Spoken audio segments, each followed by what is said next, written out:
Dot and cross diagrams. Now, dot and cross diagrams are diagrams that show the arrangement of the outer shell electrons in ionic or covalent compound or element. The electrons are shown as dots and crosses, and in a dot and cross diagrams, only the outer electrons are shown. The charge of the ion is spread evenly, which is shown by using brackets. The charge on each ion is written at the top right hand corner. If we talk about ionic bonds, they are formed when metal atoms transfer electrons to a non-metal atom to form a positively charged and negatively charged ion. जैसे कि NaCl है, Na gives electrons to Cl and Cl receive electrons, and positive and negative ions are formed. The atoms achieve a noble gas configuration. इसका भी shell complete हो गया और इसका भी shell complete हो गया है.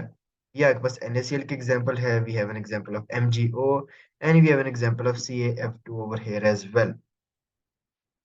Covalent compounds. Atoms in covalent compounds will share their outer valence electrons to achieve a noble gas configuration.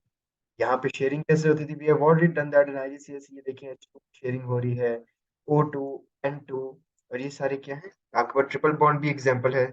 This is a triple bond example. ये सिंगल बॉन्ड है, ऑक्सीजन में डबल बॉन्ड भी है. So we have इसके अंदर covalent में क्या होता है? This sharing of electrons between two non metals.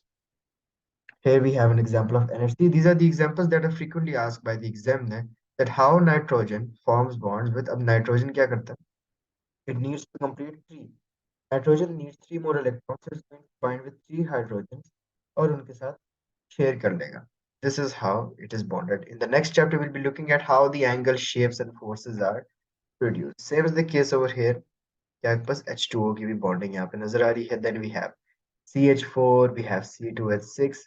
We have already done this in IGCSE as well. We have first good examples for the covalent compounds and how do we actually represent the dot and cross diagram. These are the most common ones that will be most probably asked in your exam.